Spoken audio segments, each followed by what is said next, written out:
Bismillahirrahmanirrahim. Uhaikum tahiyatul islamiyah, tahiyatul mubarakah, tahiyatul ahlil jinan, wa tahiyatun biha salam. Assalamualaikum warahmatullahi wabarakatuh. Yang saya hormati Dewan Juri yang arif dan bijaksana, yang saya hormati para panitia peringatan Isra wal Mi'raj Universitas Muslim Indonesia, yang saya cintai serta saya banggakan para mahasiswa dan mahasiswi Kampus Hijau Universitas Muslim Indonesia Makassar. Alhamdulillahilladzi asra bi'abdihi laylan minal masjidil haram ilal masjidil aqsa. Wassalatu wassalamu ala rasulillah wa ala alihi wassahbihi ajma'in. Amma ba'd. Yang pertama-tama dan yang paling saya utamakan, saya mengajak hadirin semua untuk senantiasa memanjatkan puji syukur kehadirat Allah Subhanahu wa Ta'ala, Zat yang telah menciptakan dualisme kehidupan yang tidak akan bertahan satu kecuali dua, sehingga terciptalah langit dan bumi, lautan dan daratan, si ganteng dan seburuk rupa, sehingga sempurnalah kehidupan di alam semesta ini. Yang kedua, salawat teriring salam semoga senantiasa mengalir deras kepada Rasul pemimpin umat yang menyirna kriminal dan maksiat, yang mengorbit cahaya selamat, yang mampu memberi syafaat kepada umat besok di hari kiamat. Beliau ialah sang pemimpin revolusi bumi, sang pemuda padang pasir. Kalau bukan dia, intannya Mekah, darah dagingnya Abdullah, yakni yang berpangkat Rasulullah, yang bertitel Habibullah, yakni wa habibina wa syafi'ina wa maulana Muhammad sallallahu alaihi wasallam. Nabi yang telah membawa kita dari suatu lembah kehinaan menuju lembah kesucian. Nabi yang telah membawa kita dari suatu zaman kegelapan menuju zaman yang terang benderang seperti zaman sekarang ini. Terangnya bukan karena cahaya lampu ataupun matahari, namun terangnya karena cahaya Islam. Masya Allah. Hadirin rahimakumullah. Pada kesempatan yang berbahagia ini, saya akan menyampaikan pidato singkat yang berkenaan dengan peristiwa Isra wal Mi'raj Nabi Muhammad sallallahu alaihi wasallam beserta hikmahnya. Peristiwa Isra wal Mi'raj adalah peristiwa yang sangat-sangat luar biasa. Peristiwa yang hanya dapat diterima dengan keimanan dan ketakwaan kita kepada Allah Subhanahu wa Ta'ala. Peristiwa Isra, jika kita kaji dalam arti bahasa, adalah perjalanan pada malam hari. Namun ketika kita lihat dari perspektif Islam, Isra adalah perjalanan Nabi Muhammad SAW pada malam hari dari Masjidil Haram ke Masjidil Aqsa, yang mana pada sekelilingnya Allah beri keberkahan, sebagaimana Allah Subhanahu wa Ta'ala berfirman dalam kitab suci Al-Quran, Quran surah Al-Isra ayat 1 yang berbunyi, Bismillahirrahmanirrahim. Subhanalladzi asra bi'abdihi laylan minal masjidil haram ilal masjidil aqsa alladzi barakna hawlahu linuriyahu min ayatina innahu huwas sami'ul basir. Shadaqallahul azim wa shadaqa rasulun nabiyul karim. Maha suci Allah yang telah memperjalankan hambanya Muhammad daripada malam hari dari Masjidil Haram ke Masjidil Aqsa yang kami berkahi di sekelilingnya, agar kami perlihatkan kepadanya sebagian tanda-tanda kebesaran kami.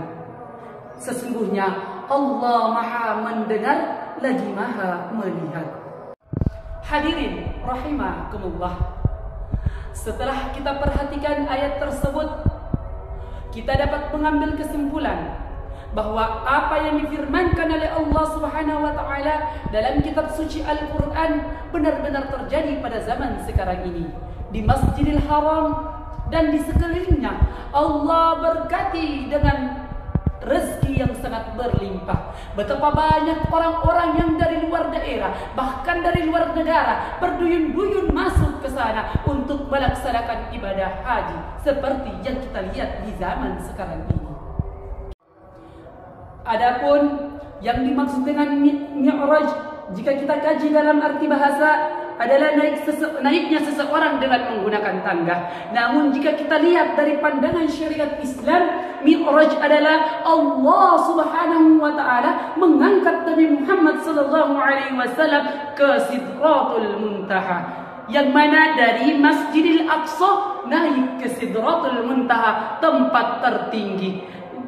Walaupun ada alat yang canggih, tidak ada pun satu orang selain Nabi Muhammad yang dapat menembus sampai ke sana.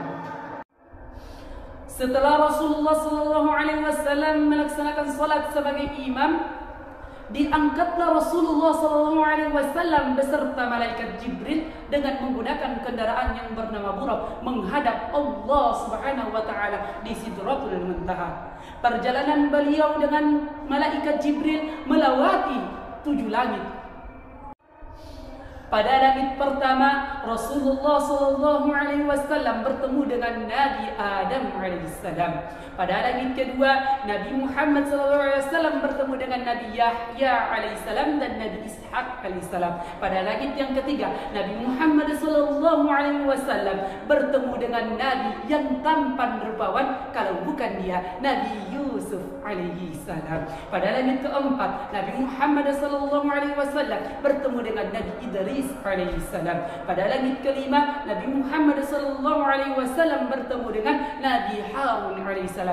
Dan pada langit ke-6 bertemu dengan Nabi Musa alaihissalam. Dan langit yang ke-7, Nabi Muhammad bertemu dengan Nabi Ibrahim alaihissalam. Setelah dari langit ke-7, Rasulullah SAW bersama malaikat Jibril langsung diberangkatkan menuju ke Sidratul Muntaha, tempat di mana Allah Subhanahu wa taala langsung memberikan risalah kepada Nabi Muhammad SAW. Apa itu? Risalah melaksanakan solat, yang mana Allah Subhanahu wa taala memberikan solat ibadah sebanyak 50 kali dalam sehari. Ketika itu Rasulullah SAW bersama malaikat Jibril kembali untuk ke langit ke-7 dan seterusnya. Namun pada perjalanan pulang, Rasulullah SAW bertemu dengan Nabi Ibrahim alaihissalam. Dan Nabi Ibrahim alaihissalam mengatakan kepada Nabi Muhammad SAW, umatmu tak akan sanggup melaksanakan ibadah sebanyak itu. Oleh karena itu, kembalilah engkau kepada Rabbi, kembalilah engkau kepada Allah Subhanahu wa taala dan meminta kemurahan kepada Allah Subhanahu wa taala untuk mengurangi ibadah tersebut. Mendengar perkataan tersebut, malaikat Jibril dan Nabi Muhammad SAW kembali menghadap kepada Allah Subhanahu wa taala dengan meminta kemurahan kepada Allah Subhanahu wa taala untuk mengurangi ibadah. Sehingga dari yang tadinya 50 rakaat, 50 kali dalam sehari, Allah Subhanahu wa taala turunkan sebagaimana yang kita laksanakan sampai sekarang ini, yaitu 5 waktu dalam sehari. Yang mana itu salat subuh, zuhur, asar, maghrib dan isya. Oleh karena itu, dari sini dapat kita ambil pelajaran bahwa laksanakanlah salat, wa aqimus salata wa atuz zakata warka'u ma'ar rakiin, dan tunaikanlah salat dan rukulah beserta dengan orang-orang yang ruku. Karena perintah salat 5 waktu ini tidak ada perantaraan di antara Nabi Muhammad dengan Allah Subhanahu wa taala. Oleh karena itu, yang tadinya 50 sekarang hanya 5 waktu. Marilah hadirin semua untuk melaksanakan solat. Jangan sampai kita tinggalkan solat tersebut, karena solat tersebut adalah yang akan menjadi pertama dihisab oleh Allah Subhanahu wa taala. Pada peristiwa Isra wal Mi'raj, tepat pada malam 27 Rajab pada tahun 11 Hijriah, Hadirin rahimakumullah.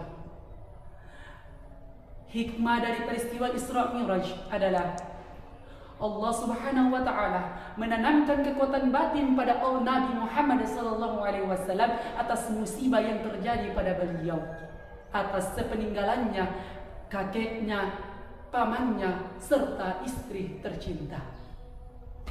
Selain menanamkan kekuatan batin pada diri Nabi Muhammad sallallahu alaihi wasallam, Allah Subhanahu wa taala memberikan ujian kepada umat baik pada zaman Rasulullah SAW bahkan pada zaman sekarang ini.